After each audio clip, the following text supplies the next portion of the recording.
Good morning, grandmas. How's it going, all you frugal freeloaders? Hair is an absolute disaster. Headwear fixes that. If you haven't already checked out yesterday's video, check it out over there. Thanks everybody who watched that, gave it a thumbs up. I appreciate it. The only thing that had to do with Australia in that video was Cody. And then people were like, come to Australia, come to Australia. So thank you, all the Aussies out there. I actually don't know where a lot of people are from. So if you are comfortable putting it out there where you live, city or state or country, please do so in the comments so I can kind of see where everyone's from. I didn't even know that I had like 3 or 4 Aussies watching my videos. So in today's video, which is gonna be a little bit different, I'm talking about cameras. I did daily vlogs for like over half of 2017. So I did go through some vlogging cameras. A lot of the like really popular video content creators or vloggers on YouTube, like they get away with this like shortcut answer of saying any camera is the best camera and saying just use your phone. I don't really agree with that, just because of like stabilization issues on the phone. People will hold it like this instead of like this, and then their footage will end up being all crappy. It clogs your phone. The workflow is not very good. You also have to sacrifice your phone to get certain shots. And then when you're vlogging on your phone, especially in thrift stores, you can't look stuff up. So it's like, I understand the thought process behind like using a phone because everyone has it. In this case, I'm not gonna talk about the phone. I'm gonna talk about the 3 cameras that I currently use and kind of why. Actually, I'll talk about 4 cameras. The first one was a Sony RX100 Mark IV. I found it for $500, brand new from a pawn shop in Oklahoma City. The camera was fantastic. Some of the pros of that camera is that it shoots in 4K, had a flip screen, which blocks a lot of wind noise, especially when you're riding on a bicycle.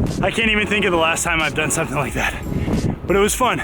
Riding under the cherry blossoms. You can see if you're in focus. At that time, that camera was like the top of the line point and shoot. It's compact. I could charge it through micro USB. I didn't have to use a wall charger. There was so many benefits to that camera. I used that for an entire bike tour throughout the USA, just that camera. And then I used that camera throughout, I think, half of Japan. And then it eventually got too wet, dropped too many times, and then it broke. That, at the time, that camera was worth about $700 or $800 used. It was about $1,000 new. I got it for $500. That's how frugal freeloaders do it. It was all around a great vlogging camera. Like, quality was phenomenal, and I was really happy with that camera. I'm waiting to find another deal on a Sony RX series camera, and since then they have come out with the RX100 Mark V. Prices have dropped on the Mark IV, and I'm just awaiting for another deal to scoop up. So until I frugally freeload one of those cameras, I will be using these other 3 cameras that I currently have that we're about to go over. I forgot to get into some of the negatives of the Sony RX100 Mark IV. Right off the bat, negatives would be cost. It has to have a specific expensive memory card that reads, I think, like 96 megabytes per second or higher in order to shoot in 4K. And when shooting in 4K, the camera itself tends to overheat, which really sucks. I had so many times it would just kick off being overheated. Battery life wasn't great. Shooting in 4K kind of made me like a 4K snob. I didn't want to downgrade, and then it takes up a lot of file space. The camera is a little bit heavier and bulkier, but you get there's such better glass on it to where you can do so much more with that camera than you can with other cameras. Now that I'm done blabbing about the Sony RX100 Mark IV, rest in peace, we will talk about what I'm actually using today. Right now, my daily driver is the Canon ELPH 110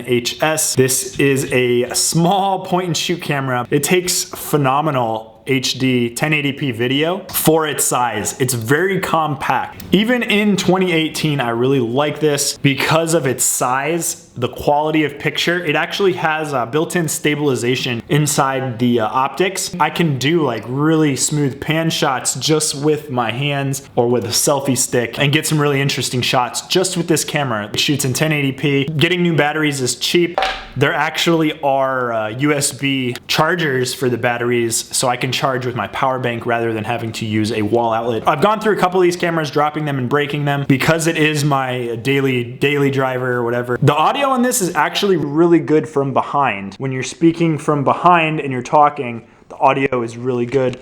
If you're talking really close to it, the audio is also really good. If you're farther away, it doesn't tend to pick up as well. And then if you're really far away, then you start getting echoes and really poor audio. I really do like this camera for like pan shots, talking to the camera. The zoom on it is not that great. I think it has like a 5x optical zoom. It's so light and it's covert. Like, that's where this thing really shines, is like how light it is. I can just like go into a store with it on my arm or wrist. I can comfortably vlog while riding my scooter, riding my bicycle. I'm big and bulky. You can really set up some interesting shots with it because it's so small. It takes really good close-ups as well as you can see all of this crap that's on my camera lens here. I don't feel as awful when I break one of these as I did when I broke my Sony, or if I were to break the camera that I'm filming on right now. Battery life on it actually isn't that bad. I think I can get maybe 15 to 20 minutes of footage from it. Really good for time lapses because I could set it down somewhere, and if it got stolen, I wouldn't be completely heartbroken. Not waterproof, fairly water resistant for just like rain and stuff. It's just a tool that I'm not really worried about breaking. I do usually keep a spare in case I break it, and I think it came out in like 2011 or 2012, so it is an older camera. They don't make it anymore. Canon at one point was blowing out refurbished ones for like 49 bucks. I bought a bunch of them then. Anytime I see one at a pawn shop for cheap, or I can snag one off of eBay, I do. I highly recommend it as a daily driver, or if you can get your hands on any other ELPH HS series. Another reason I really like this one is because it has that record physical button on the back,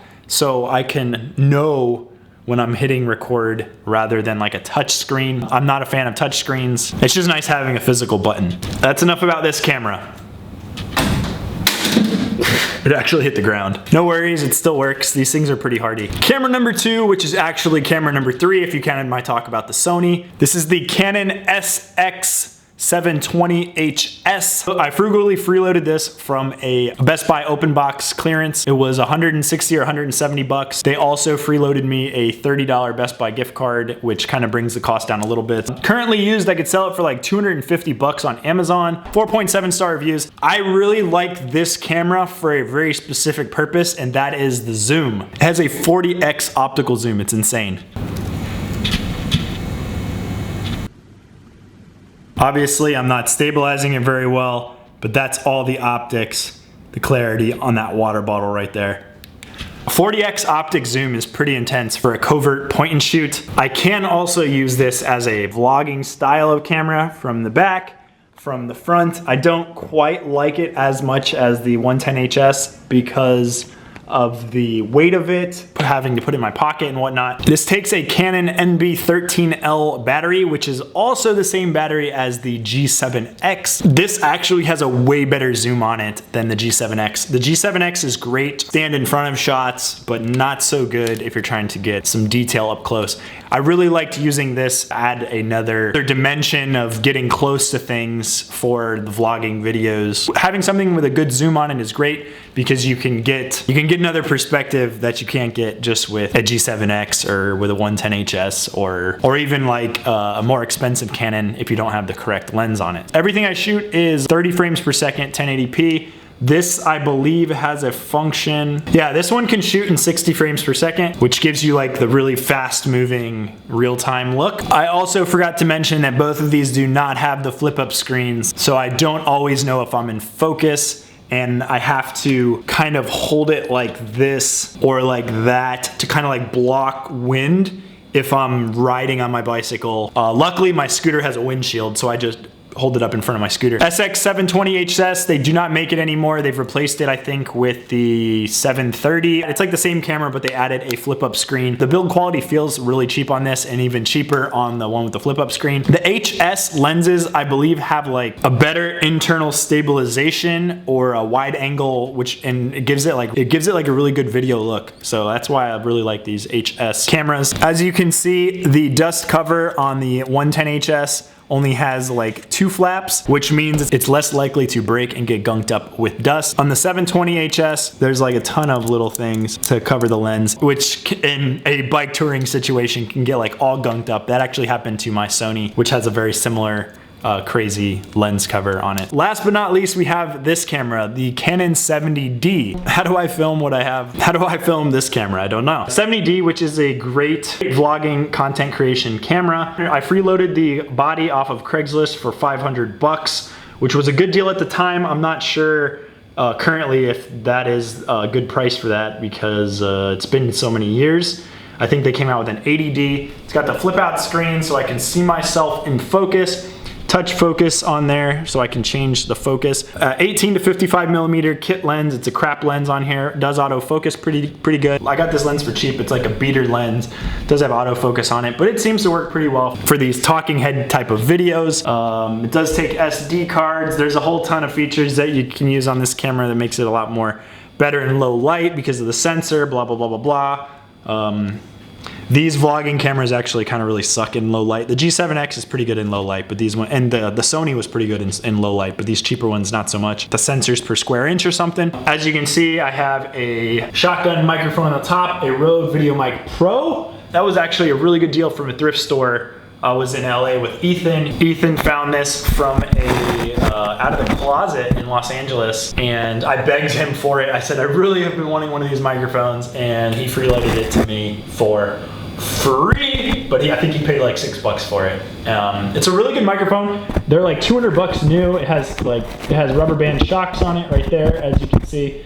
I got low battery, but you really have to be standing in front of the microphone for it to be really spot on audio. If you're behind it like this, it doesn't sound that great. And it takes 9-volt batteries, feels really cheaply made, but the audio quality on it is great when you're standing in front of the microphone. I have the Joby GorillaPod as my normal tripod. I can sit that on things such as dangerously stacked chairs. This camera is really great for talking heads if you can get a good light source. I have a window right here, as you can see. And it's also really good for vlogging if you want to like let everyone know that you're vlogging. But the problem with this is that it's so freaking big and awkward. I don't know, it's like narcissistic looking in public with this. I have done it before. It's not my favorite style of vlogging just because it's such a heavy rig. It's not covert at all. I've gotten in trouble actually vlogging in Thailand with this rig because of how quote unquote professional it looks, blah, blah, blah, blah, blah. It's actually very amateur. I think that pretty much covers my vlogging camera experience. Hopefully it wasn't too long-winded. I hope somebody learned something about something. If you haven't already, please give this video a thumbs up. If you have any encouraging comments, tomorrow I'm gonna go over I think like 5 or 6 things that I learned about myself doing a daily vlog for 200 and something days, kind of my epiphanies, turning points, and things that I've learned, and to share them with any ear that would listen. So look out for that. Thanks again for watching. I'll talk to you guys in tomorrow's video. Bye.